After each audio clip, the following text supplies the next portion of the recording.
বাংলা, এই মাটির ইতিহাস শুধু একটি অঞ্চলের ইতিহাস নয়, এটি ভাষা, সংস্কৃতি এবং একতার ইতিহাস। কিন্তু 1905 সালে বাংলার বুক জুড়ে নেমে এলো এক রাজনৈতিক ঝড়, আর এই ঝড়ের নাম হলো বাংলা ভঙ্গ।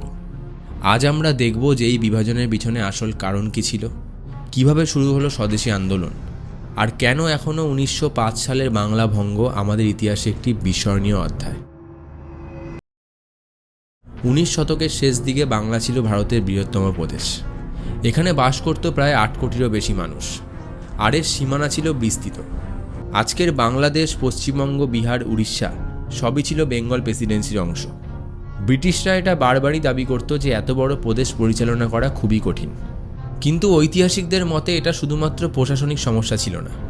তখন বাংলায় দ্রুত ছড়িয়ে পড়েছিল শিক্ষা আন্দোলন, বৌদ্ধিক জাগরণ, জাতীয়তাবাদ ও বাঙালিত্ব। সেই সময় কলকাতায় ছিল ব্রিটিশ ভারতের বৌদ্ধিক রাজধানী। বিদ্যাসাগর, বঙ্কিমচন্দ্র, রাজা রামমোহন রায় ও দীনবন্ধু মিত্র এনারা তখন বাংলার নতুন চিন্তা সারা দেশে ছড়িয়ে দিচ্ছিলেন। তখন এই জাগরণে ব্রিটিশ শাসকরা শঙ্কা অনুভব করল। তারা তখন বুঝল যে একতাবদ্ধ বাংলা মানেই হলো ভবিষ্যতের ব্রিটিশ বিরোধী শক্তিশালী আন্দোলন। এরপর 1905 সালে ভারতের ভাইসরয় লর্ড কার্জন এটা ঘোষণা করলেন যে বাংলাকে ভাগ করতে হবে। সরকারি যুক্তি এটাই ছিল যে বাংলা এতটাই বড় যে তাতে প্রশাসন চালাতে অসুবিধা হচ্ছে, কিন্তু অঘোষিত উদ্দেশ্য এটাই ছিল যে বাঙালি জাতীয়তাবাদকে দুর্বল করা। পরিকল্পনা অনুযায়ী পূর্ব বাংলা এবং আসাম হবে নতুন প্রদেশ, যার রাজধানী হবে ঢাকা, আর পশ্চিম বাংলা থাকবে কলকাতা কেন্দ্রিক। আর এই ভাগ কিন্তু ছিল ধর্মভিত্তিক বিভাজনের ওপর ভিত্তি করে। পূর্ব বাংলা হবে মুসলমান সংখ্যাগরিষ্ঠ, আর পশ্চিম বাংলা হবে হিন্দু সংখ্যাগরিষ্ঠ। ইতিহাসবিদদের মতে এটাই ছিল ব্রিটিশদের প্রথম ডিভাইড অ্যান্ড রুল পদক্ষেপ। কার্জনের ঘোষণা ছড়িয়ে পড়তেই বাংলার সর্বত্র উত্তেজনা ছড়িয়ে পড়ল। শিক্ষার্থী, শিক্ষক, আইনজীবী, কবি, সংবাদপত্র সবাই রাস্তায় নেমে এলো। 15ই অক্টোবর 1905 বাংলা ভঙ্গ কার্যকর হতেই শুরু হলো সর্বাত্মক আন্দোলন, আর এর থেকেই জন্ম নেয় ইতিহাসখ্যাত স্বদেশী আন্দোলন। স্বদেশী আন্দোলনের মূল কথা এটাই ছিল ইংরেজ পণ্য বর্জন আর দেশি পণ্যের ব্যবহার। সেই সময় সারা দেশে সভা, মিছিল, গান আর কবিতা, মনে হচ্ছিল যেন এক দেশপ্রেমের জোয়ার। সেই সময় রবীন্দ্রনাথ লিখলেন বাংলার মাটি বাংলার জল।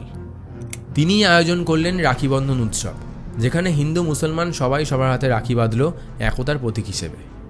বার্তা একটাই ছিল, ধর্ম পরে, আগে আমরা বাঙালি। ব্রিটিশ সরকার এটাই বলেছিল যে এই ভাগ পূর্ব বাংলার উন্নতির জন্যই করা হচ্ছে, কিন্তু বাস্তবতা ছিল অন্যরকম। পূর্ব বাংলায় তখন এরমই হাল ছিল যে সেখানে বড় শিল্প কম ছিল, রেল লাইনও কম ছিল, এবং প্রশাসনিক যে অবকাঠামো সেটাও দুর্বল ছিল। অর্থাৎ বাংলা ভঙ্গ থেকে অর্থনৈতিক উন্নতি তো হয়নি, বরং অসমতা আরও বেড়েছে। সামাজিক দিক থেকেও এই ভাগ হিন্দু মুসলমান দুই সম্প্রদায়ের মধ্যেই অবিশ্বাস তৈরির সূচনা করেছিল। অনেক ইতিহাসবিদ এটা বলেন যে 1905 সালের বিভাজনই 1947 সালের বৃহত্তর ভারতের বিভাজনের মানসিক ভিত নির্মাণ করেছিল। বাংলা ভঙ্গের বিরুদ্ধে শুধু শান্তিপূর্ণ আন্দোলনই নয়, উঠে এলো বিপ্লবী তরুণদের সশস্ত্র প্রতিরোধ। সেই সময় যুগান্তর, অনুশীলন সমিতির মতো সংগঠনগুলো বাংলায় জন্ম নিল। ক্ষুদিরাম বসু, প্রফুল্ল চাকির মতো তরুণ বিপ্লবীরা ইংরেজ শাসনের বিরুদ্ধে লড়াই শুরু করলো, আর বাংলা হয়ে উঠল ভারতের জাতীয়তাবাদের কেন্দ্রস্থল। বছরের পর বছর এই আন্দোলনের পর ব্রিটিশরা বুঝল যে বাংলা ভঙ্গ ছিল ভুল সিদ্ধান্ত। স্বদেশী আন্দোলন তখন শুধু বাংলায় নয়, পুরো ভারত জুড়ে ছড়িয়ে পড়েছে।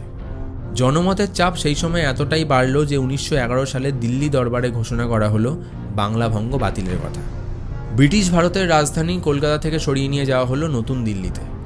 1905 সালের বাংলা ভঙ্গ ছিল একটি রাজনৈতিক ষড়যন্ত্র, যা বাঙালির একতাকে ভাঙতে চেয়েছিল। কিন্তু ইতিহাস দেখালো যে একতা ভাঙা এতটাও সহজ নয় যদি মানুষ নিজের পরিচয় নিয়ে গর্বিত হয়।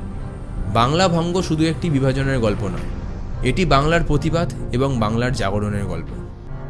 অন্যায়ের বিরুদ্ধে যদি বহু মানুষ একসাথে দাঁড়ায়, তাহলে ইতিহাসও বদলে যায়। এটা হলো তার জ্বলন্ত উদাহরণ। আজকের এই ভিডিওটি যদি আপনার ভালো লাগে তাহলে অবশ্যই কমেন্ট করে জানাবেন। ধন্যবাদ।